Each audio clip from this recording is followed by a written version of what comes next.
Há muito tempo, há 44 anos, a humanidade enviou seus primeiros emissários para as vastidões do espaço. Sem magia, sem fantasia, apenas cálculos precisos, coragem e o desejo de entender o que está além da Terra. Você já se perguntou como soa o espaço? Parece que lá é silêncio, afinal o vácuo não conduz o som. Mas as sondas Voyager provaram o contrário. Ouvimos o uivo monótono de Júpiter, os estrondos de Vênus, a cacofonia pulsante de Mercúrio, as verdadeiras vozes dos planetas, e isso é só o começo. A cada quilômetro percorrido pelas sondas interestelares, chegamos mais perto de mistérios que o olho humano nunca verá e o ouvido nunca ouvirá. Hoje, vamos viajar junto com elas desde Saturno até os limites do nosso sistema solar, descobrir os mistérios da heliosfera, fenômenos interestelares estranhos e os segredos do espaço quadridimensional. Você está pronto para olhar para onde as leis do mundo familiar deixam de funcionar? Os tempos estão mudando. Mesmo durante o ridiculamente curto período de existência da humanidade no planeta, muitos eventos aconteceram, passando como imagens em um caleidoscópio. É especialmente interessante observar as metamorfoses que as tentativas de viajar diferentes distâncias sofreram, movendo-se a pé.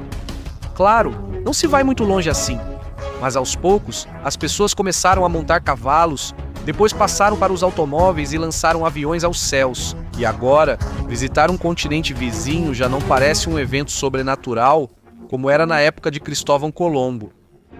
Daqui a algumas décadas, não nos surpreenderemos mais com voos de aparelhos terrestres para outros planetas e para o espaço profundo. Mas, por enquanto, os objetos lançados para estudar o universo continuam atraindo a atenção do público. Talvez isso se deva não tanto à curiosidade natural e à sede de conhecimento, mas sim à esperança de que, afinal, encontraremos um novo lar para nós mesmos. Continuar. De qualquer forma, em 15 de outubro de 1997, quando a sonda Cassini foi lançada em direção ao enigmático Saturno, a humanidade não conseguiu conter a emoção. Embora o objetivo principal da nave que levava a bordo a sonda Huygens de 320 quilos fosse estudar o gigante com anéis, ainda que de passagem, ela também visitou as proximidades de Vênus, Júpiter e algumas luas. Por que gastar energia com isso? É simples. Esses objetos foram usados pelos astrônomos para uma manobra gravitacional, destinada a aumentar a velocidade da estação. Então, como era o Cassini, do que ele era composto e quais eram as missões atribuídas à sonda interplanetária? Vamos começar pela última. Além de entrar em órbita de Saturno, a sonda tinha como objetivo adicional organizar o pouso suave do módulo Huygens em Titã. A estação cumpriu essas tarefas com excelência. Isso é evidenciado não apenas pelas pesquisas realizadas, pelas inúmeras fotos dos anéis de Saturno e do próprio planeta, mas também pelo fato de que Cassini-Huygens funcionou não por 11 anos, como estava planejado inicialmente, mas por 20 anos inteiros. Quais são os parâmetros da estação?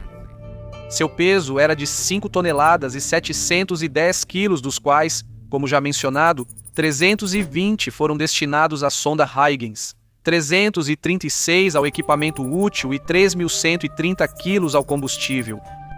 A altura da sonda automática era de 6,7 metros e a largura de 4 metros. O aparelho estava equipado com 2 motores principais e 16 motores auxiliares a bordo funcionavam, 12 instrumentos supersensíveis, incluindo um sistema de câmeras, um radar potente, um magnetômetro e um espectrômetro. A avançada base computacional científica e comercial permitiu que Cassini funcionasse por muito tempo, coletando uma grande quantidade de informações valiosas e material fotográfico. O primeiro satélite artificial de Saturno enviou para a Terra 635 gigabytes de dados e 453.048 imagens. Entre elas, há imagens inéditas indisponíveis para outras sondas antes.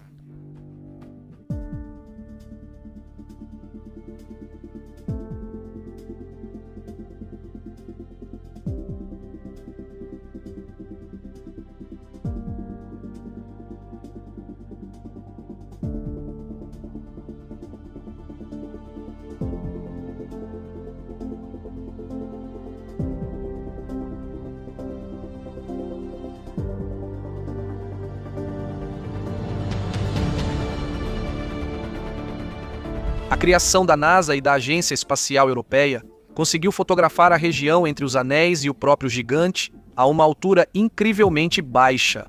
Legendas de Matorzok.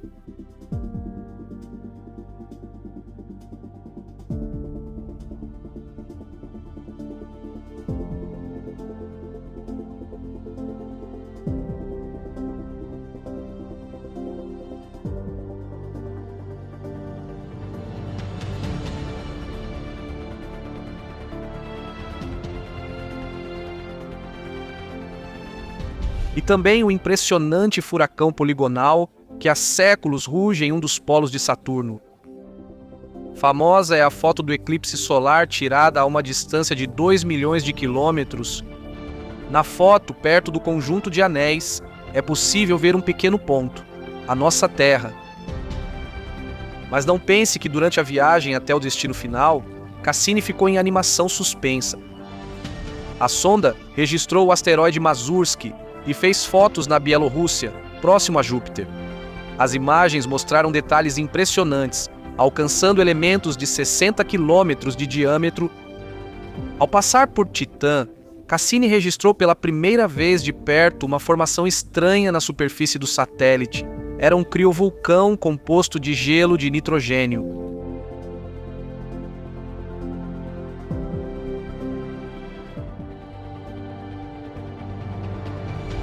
No geral, a missão, que custou 3 bilhões e 260 milhões de dólares americanos, se pagou com sobra.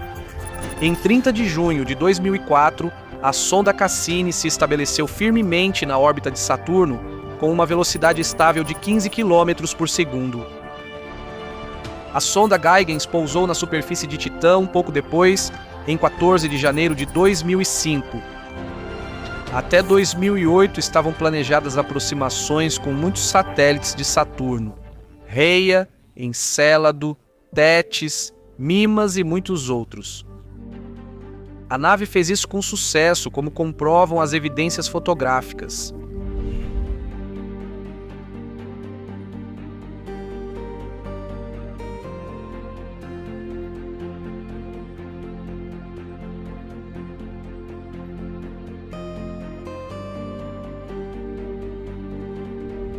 Os resultados da missão são surpreendentes. Em 5 de setembro de 2005 foi confirmada a presença de misteriosas faixas nas anéis de Saturno, dispostas transversalmente e que desaparecem periodicamente. Os astrônomos já as observavam desde 1977. Além disso, as anomalias foram observadas à distância nos anos 80 pela sonda Voyager. Na verdade, a origem dessas estranhas faixas ainda não foi esclarecida. Talvez sejam relâmpagos de Saturno.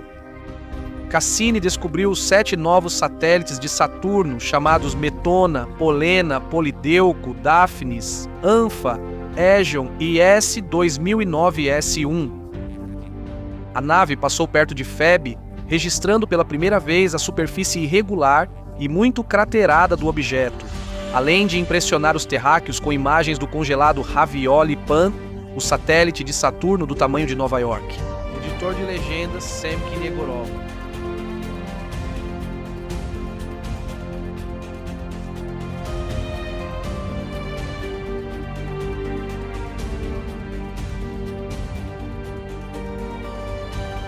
A descoberta mais significativa foi a detecção de lagos de metano em Titã, sendo que um dos corpos d'água é comparável em tamanho ao Mar Cáspio. Descobriu-se que no satélite sopram ventos semelhantes aos da Terra, chove e descem densos nevoeiros. Cassini também observou o gigantesco hexágono, uma tempestade incrível no polo norte do planeta, com formas rigorosas em uma estrutura que mede 25 mil quilômetros. Os diâmetros seguem inexplicáveis, mesmo após o furacão ter sido observado pela primeira vez pela Voyager 1. Mas foi Cassini quem enviou à Terra fotos nítidas da incrível tempestade.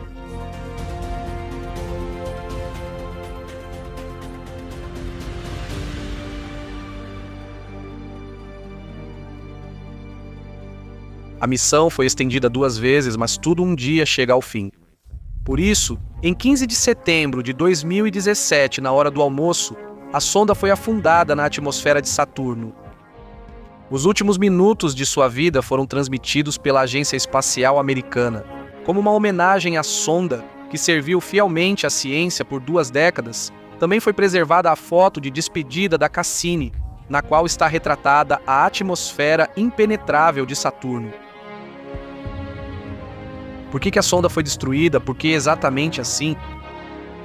Foram consideradas várias opções para encerrar a missão. Colocar Cassini em uma órbita alongada, assim como enviá-la em direção a Urano e Netuno, era uma opção bastante exótica, que exigiria colidir Cassini com Mercúrio para ser realizada. Esse evento poderia ter ocorrido em 2021 e, como resultado, os astrônomos teriam conhecido as principais rochas mercurianas. Mas o principal é que, graças a essa missão cara em todos os sentidos, a humanidade aprendeu mais sobre os mundos que cercam a Terra, admirou a aurora boreal no polo de Saturno e se aproximou de seus anéis. Se você se interessou pelas histórias sobre planetas distantes, volte sempre, pois ainda temos muita coisa interessante pela frente.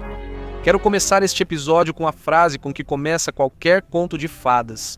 Há muito tempo, há 44 anos, aconteceu essa história incrível. Tudo estaria bem, mas na nossa história não haverá nenhuma gota de magia, apenas fatos verídicos e acontecimentos reais.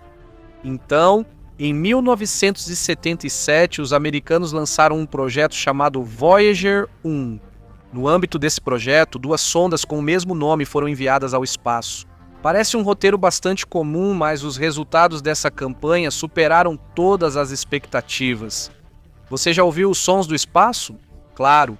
Alguns de vocês podem argumentar que o vácuo é absolutamente silencioso, já que as ondas sonoras só podem se propagar quando há moléculas para transmitir as vibrações. No entanto, graças à conversão por computador, podemos ouvir os estrondos profundos de Vênus, o uivo monótono de Júpiter e a cacofonia pulsante de Mercúrio. Mas isso, pode-se dizer, são vozes locais. E como soa o eco do espaço profundo? Lá, além dos Voyagers, só os Pioneers estiveram, mas o contato com eles foi perdido há muito tempo. Em breve, vocês poderão ouvir os assustadores sons do universo. E agora, vamos descrever brevemente as etapas mais interessantes da missão das 2 sondas, que ainda não foi concluída. Aparelhos altamente autônomos para estudar os planetas externos do Sistema Solar, com a posterior saída das sondas para além da heliosfera. Na organização da missão, foram levados em conta erros do passado. Por exemplo, a Pioneer 10 parou de responder, provavelmente porque sua fonte de energia radioisotópica se esgotou. Aliás, supõe-se que agora a nave está se dirigindo em direção a Aldebaran e essa viagem vai durar cerca de 2 milhões de anos. Assim, a questão do fornecimento de energia às sondas exigia atenção especial. Ambos os engenheiros Voyager foram equipados com seus próprios geradores termoelétricos, baseados em plutônio-238 motores de foguete, além de vários computadores e outros equipamentos úteis, espectrômetros, câmeras, um complexo de plasma e assim por diante. Apesar de pequenos problemas, as sondas conseguiram explorar com sucesso os planetas do Sistema Solar externo e partir para as profundezas do espaço aberto. Todos sabem que os limites do domínio da nossa estrela-mãe não terminam logo após Netuno. As sondas Voyager, carregando em seus cascos discos de ouro, com sons da Terra, como erupções vulcânicas, o som do vento e o choro de um bebê, ainda tinham um caminho muito longo e difícil pela frente. Felizmente, as capacidades técnicas de ambas as sondas Voyager permitem que nos comuniquemos com elas até 2030. Qual é a missão das sondas neste momento? O objetivo principal das sondas é estudar a região de transição entre o plasma presente no Sistema Solar e a região do espaço interestelar. Ambas as sondas cruzaram há alguns anos o primeiro limite que separa nossos planetas da escuridão fria do espaço, a onda de choque da heliosfera. Voyager 1 fez isso em dezembro de 2004, enquanto o Voyager 2 cruzou em agosto de 2007. A fronteira da onda de choque é uma região localizada dentro da heliosfera. É exatamente aqui que o vento solar desacelera bruscamente até velocidades subsônicas, pois colide com a matéria interestelar. Vale ressaltar que, nos primeiros 10 bilhões de anos, o vento solar viaja a uma velocidade de cerca de 1 milhão de quilômetros por hora, e somente a presença de partículas cósmicas é capaz de desacelerar essa viagem veloz. Após esse marco mencionado, as sondas aguardavam o próximo limite condicional, a heliopausa, que, segundo os cientistas, não deveria ser alcançada até 10 anos após cruzar a fronteira da onda de choque. Portanto, é muito provável que esse evento já tenha ocorrido. Tecnicamente, a heliopausa pode ser comparada a uma câmara de adaptação, onde a pressão é equalizada quando os cosmonautas saem para o espaço aberto. É exatamente aqui que os parâmetros de velocidade do vento solar e do meio interestelar atingem valores aceitáveis, e também ocorre uma assimilação mútua parcial da matéria. Na verdade, a natureza da heliopausa tem sido objeto de debates há anos. Houve um tempo em que se acreditava que ela estava localizada perto da órbita de Júpiter, mas o Voyager 2 desmentiu esse mito, já que ninguém sabia onde exatamente ficava esse limite. Os astrônomos duvidavam que a sonda cruzaria esse limite antes de encerrar suas operações, mas o encontro aconteceu antes que isso ocorresse oficialmente. Voyager 2 cruzou a heliopausa em 2018 e descobriu-se que ela está a uma distância 120 vezes maior do que a distância da Terra ao Sol. Graças às medições que ambas as sondas enviavam periodicamente, descobriu-se que a heliosfera é bastante elástica. Durante o período de atividade solar, ela se expande como um balão e depois retorna ao seu tamanho original. Que outra descoberta fez o Voyager 2 em 2020? Seus sensores de plasma detectaram uma estranheza inexplicável. Quanto mais a sonda se afasta do Sol, maior se torna a densidade do espaço interestelar. É possível que as partículas desacelerem bruscamente ao se aproximarem do espaço interestelar, se acumulando umas sobre as outras, como uma bola de neve. Existe outra teoria que fala sobre o choque do campo magnético interestelar com a heliosfera, o que cria um tipo de corredor entre a heliopausa e o restante do espaço. Aliás, de acordo com as medições, o magnetismo interestelar, embora seja 64 mil vezes mais fraco que o da Terra, apenas 7 microgauss, ainda assim é capaz de exercer certa pressão sobre a heliosfera. De qualquer forma, a questão da densidade aumentada da substância permanece em aberto. Os cientistas ainda precisam encontrar uma resposta para saber se, nessas condições, existe o perigo de destruição de ambas as sondas Voyager. Teoricamente, sim, pois, de acordo com hipóteses amplamente aceitas, entre a onda de choque principal e o chamado Rubicão ao atravessar para o vácuo absoluto do espaço, existe ainda uma outra região preenchida com hidrogênio quente que os cientistas chamaram de parede de hidrogênio.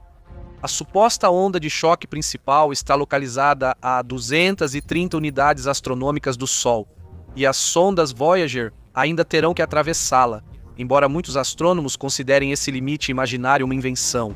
Mas vamos voltar aos Voyagers, onde eles estão agora. A primeira sonda, já em 2012, ultrapassou os limites do meio interestelar. Seus sensores registraram um aumento na quantidade de raios galácticos e, mais tarde, uma queda acentuada nas partículas do vento solar. Esses dados servem como uma prova convincente de que a sonda finalmente está deixando a heliosfera. Foi exatamente nesse local que a sonda registrou um som estranho, um zumbido monótono interrompido por um assobio agudo.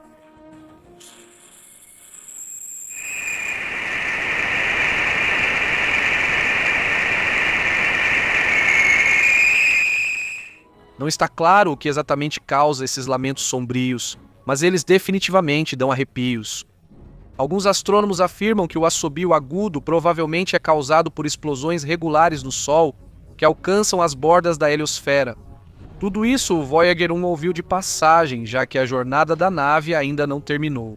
Daqui a cerca de 40 mil anos, ele passará pelo anão vermelho Gliese 445, que está se aproximando lentamente do Sol, e continuará a sua jornada pela nossa galáxia.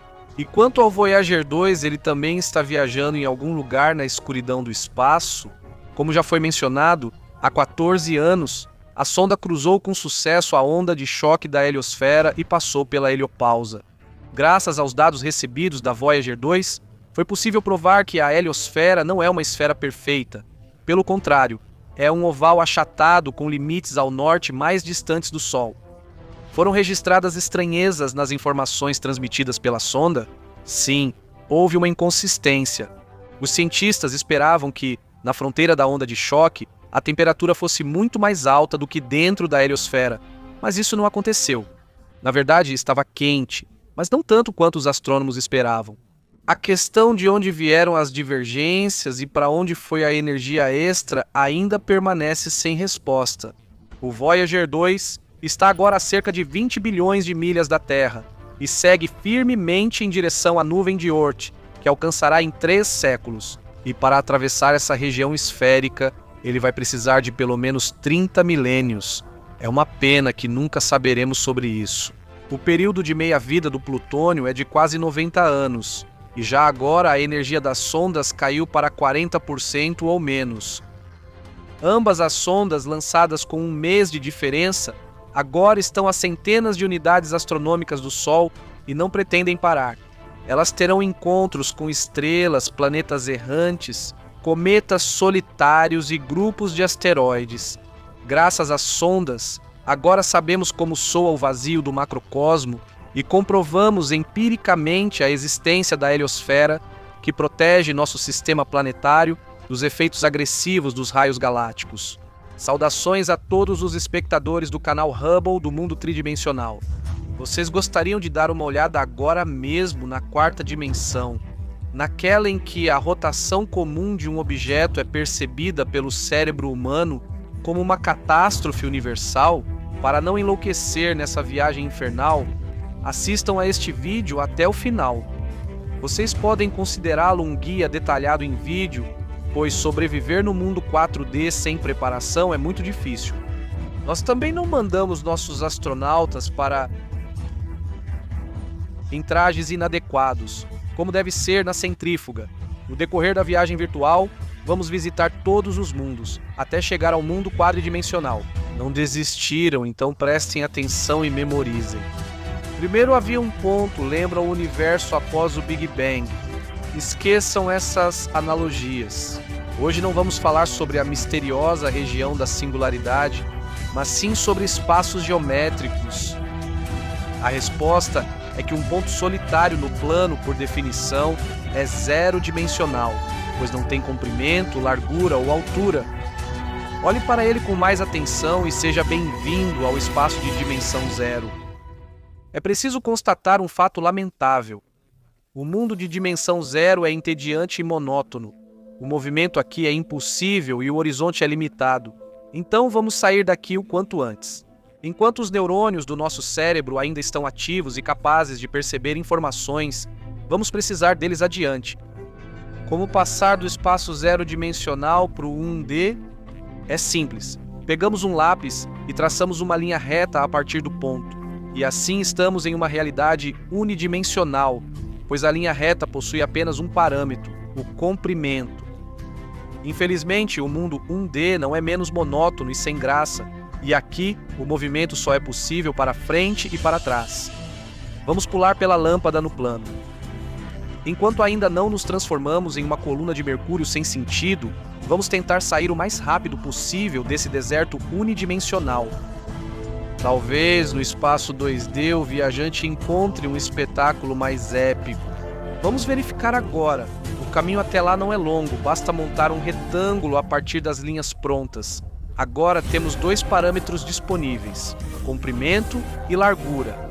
Com base neles já é possível construir algo de valor. Lembre-se, por exemplo, dos mundos relativamente animados dos jogos de pixel, como o depressivo Yumi-Nikki ou o alegre Super Mario. Se uma pessoa acabasse em uma dessas realidades, ela se sentiria muito desconfortável se tentasse ignorar a música incessante e irritante.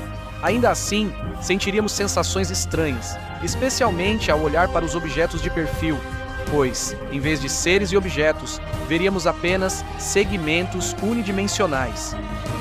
É exatamente assim que é o mundo plano, marcado como 2D.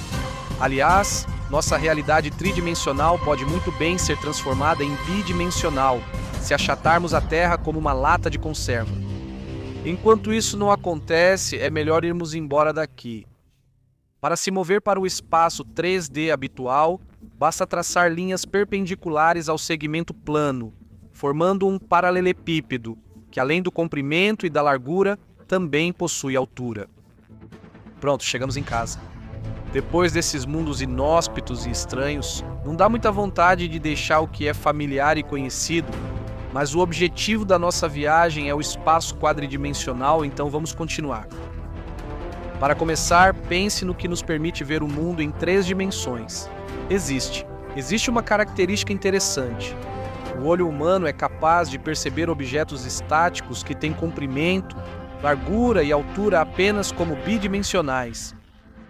Observe atentamente uma imagem parada na tela do monitor. Você vê apenas projeções 2D de objetos tridimensionais.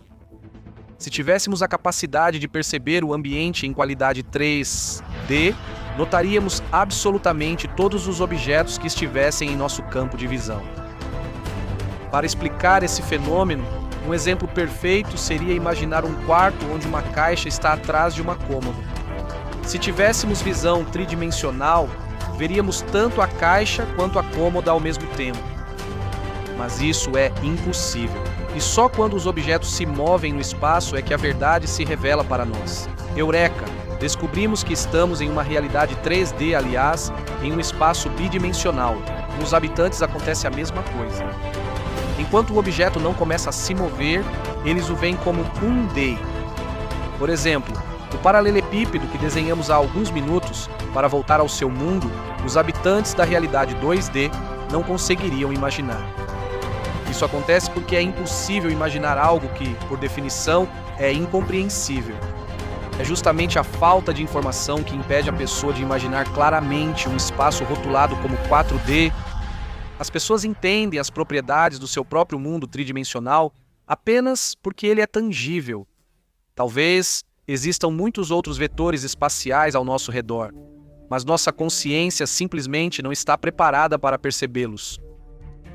É importante entender que, se não somos capazes de imaginar algo, isso não significa que ele não exista de fato. Então é possível imaginar a 4ª dimensão sem usar drogas?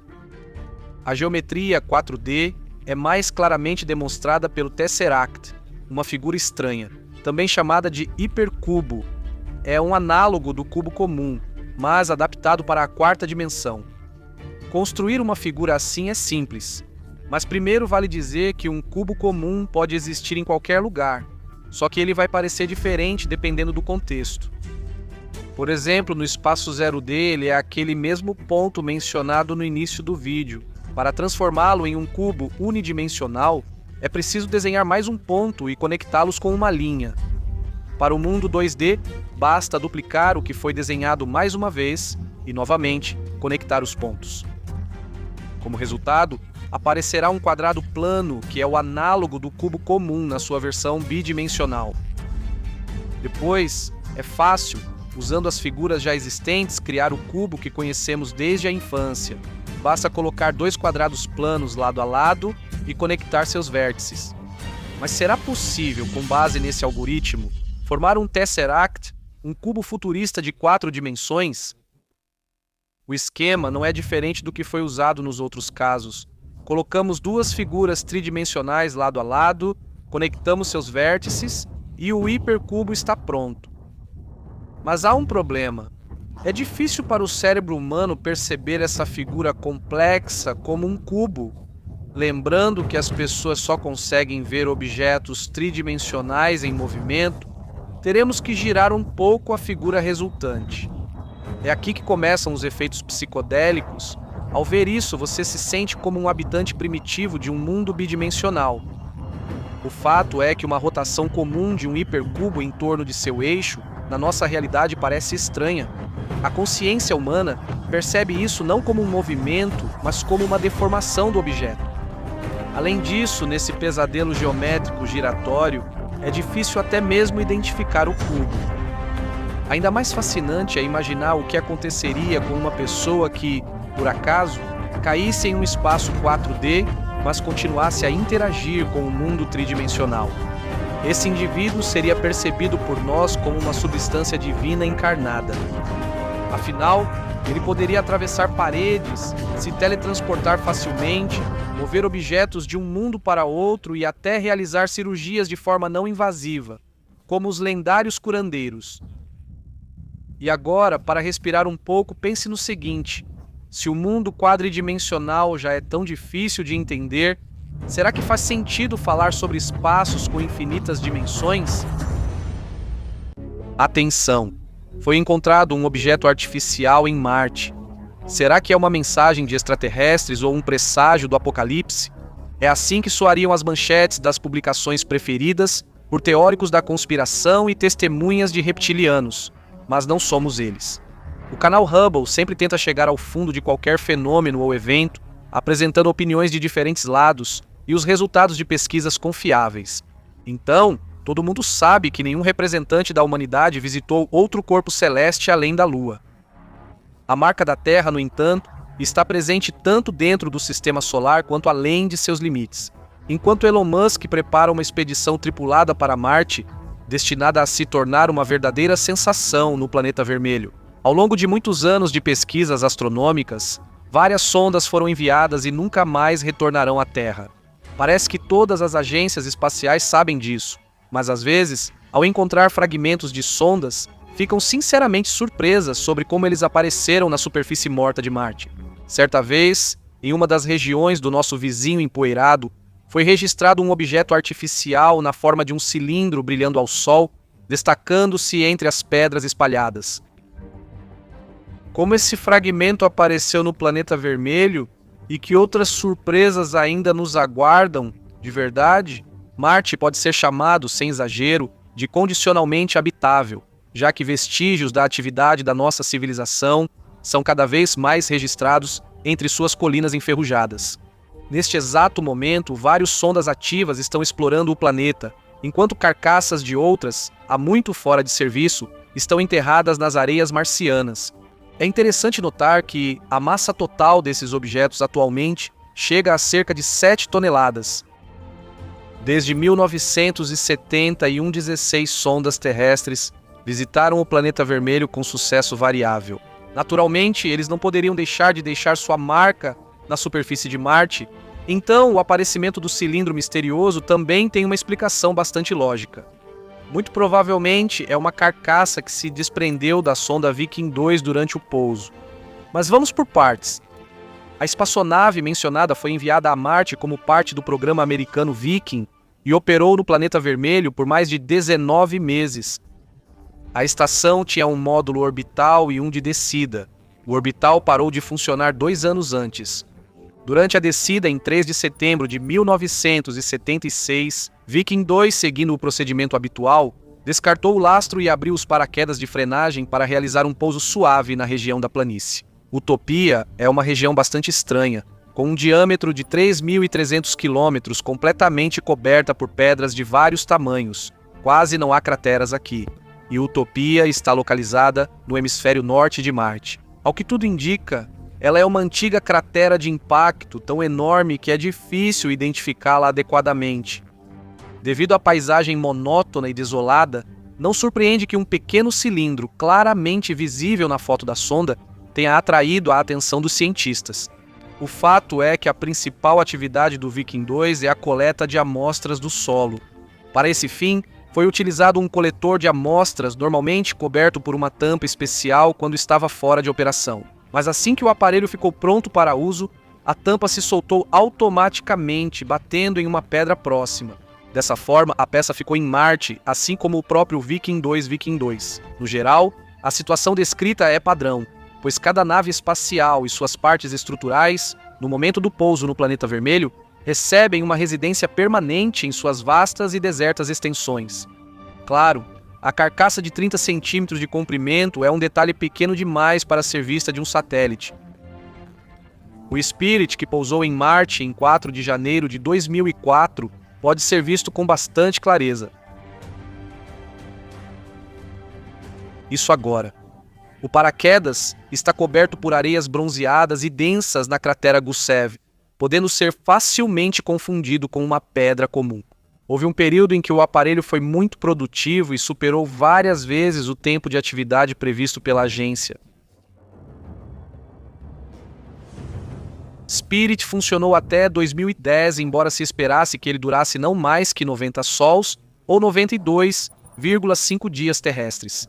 A cratera Gusevo é um local interessante, possivelmente tendo sido um lago no passado, mas o Spirit viajou não apenas pelo fundo desse hipotético antigo corpo d'água, sempre que pôde, percorreu todas as crateras e colinas próximas. Infelizmente, as tempestades daqui reduziram rapidamente e de forma significativa a capacidade de acumulação dos painéis solares, mas ele conseguiu se recuperar. Curiosamente, até em Marte o ditado "um prego tira outro prego" se aplica, por causa dos redemoinhos de poeira. Pequenos redemoinhos, que periodicamente passam pela superfície do planeta, ajudaram a limpar as baterias e, assim, prolongaram a vida útil da sonda Spirit. A última sessão de comunicação com o robô marciano ocorreu em 22 de março de 2010. Provavelmente, a morte da sonda aconteceu devido à falha das baterias. Antes disso, houve o atolamento na areia marciana, do qual o Spirit nunca conseguiu se libertar. Ele ainda está nas profundezas de uma duna de areia, não muito longe de uma enorme formação chamada placa doméstica, enterrado sob uma pesada camada de poeira. Quais outras sondas espaciais encontraram seu fim em Marte? Em primeiro lugar, devemos considerar as tentativas fracassadas de pouso suave na superfície do planeta vermelho, nas quais se destacaram as seguintes sondas: Mars 2. Nuvens. Os destroços estão na região de terra de Shanti, sendo que ele se tornou o primeiro objeto artificial a chegar a um planeta do sistema solar além da Terra, o Mars 3. Seus restos no fundo da cratera Ptolomeu foram descobertos pelo satélite Mars Orbiter. O soviético Mars 6 deixou após a queda uma cratera de 4 metros no mar da Eritreia. Mars Polar Lander entrou na atmosfera do planeta vermelho e desapareceu sem deixar vestígios. Até hoje a situação é considerada um mistério. Deep Space 2, que participou do programa Novo Milênio da NASA, fez uma aterrissagem fatal e violenta no planeta vermelho. O Beagle 2 britânico, que pousou com sucesso na superfície de Marte, mas nunca conseguiu estabelecer contato. A sonda quase intacta só foi encontrada 12 anos depois, em 2015. Schiaparelli colidiu com a superfície do planeta vermelho após cair de 4 quilômetros de altura. Mas isso não é tudo. Entre crateras e montanhas do nosso vizinho mais próximo, há sondas espaciais que, por diversos motivos, pararam de funcionar. O veterano entre as sondas foi o Opportunity, que em 2004 pousou em uma cratera no Planalto Meridiani. O aparelho contornou várias crateras, sobreviveu a diversas tempestades de poeira, mas a última tempestade de escala planetária, do tamanho da América do Norte, que pegou o robô na região de Perseverança, foi fatal. Acredita-se que o Opportunity tenha congelado, pois a luz solar não atingia sua bateria devido à poeira. Mas até hoje ainda são visíveis em Marte os rastros dessa sonda extraordinária. Acha que não existe vida no planeta vermelho? No nosso entendimento, não. Mas o Fênix de Aço ainda está presente por aqui. O robô explorador foi lançado pela NASA em 2007 e, um ano depois, começou a percorrer ativamente a superfície da região polar de Marte. Este foi o primeiro aparelho a descobrir água na aparentemente morta superfície do nosso vizinho rochoso. Infelizmente, Fênix permaneceu nos gelados braços do Ártico marciano, sem conseguir, como nas histórias, renascer das cinzas. Será que todos os robôs marcianos acabaram virando destroços, congelando ou sendo cobertos por poeira? Claro que não. Atualmente, 5 sondas estão ativas na superfície de Marte, e uma delas está realizando seus primeiros voos na atmosfera do planeta vermelho. Aliás, com base nas conquistas desse inovador helicóptero marciano, está sendo desenvolvido um projeto de aparelho para explorar Titã chamado Dragonfly. Analisando o mapa ou a superfície de Marte via satélites, vemos que nosso vizinho empoeirado não está tão sozinho. Por seus vales, circulam ativamente diversas sondas: Curiosity, Insight, Perseverance, Ingenuity e Tianwen-1. E algumas regiões guardam zelosamente os vestígios de antigas catástrofes. Por isso, os futuros colonizadores que em breve habitarão o planeta vermelho não se sentirão sozinhos, mesmo sem perceberem. Já estamos começando a ocupar Marte.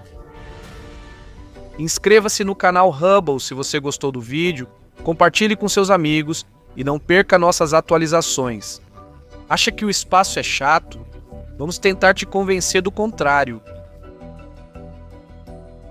Veja as capturas de tela na tela agora. Elas mostram estatísticas do YouTube e o que significam. Perceba, agora 57% dos espectadores deste canal assistem sem se inscrever. Essa é a verdadeira essência da minha mensagem para você. Portanto, para não perder o Hubble da sua lista de inscrições, tudo o que você precisa fazer é clicar neste botão vermelho, que se parece com isso e está logo abaixo deste vídeo. A lei do universo é simples, lembre-se disso, pois cada inscrição sua é muito importante para mim. Quanto mais espectadores, quanto mais vezes assistem e deixam like, mais rápido sai um novo vídeo mega interessante. Até a próxima!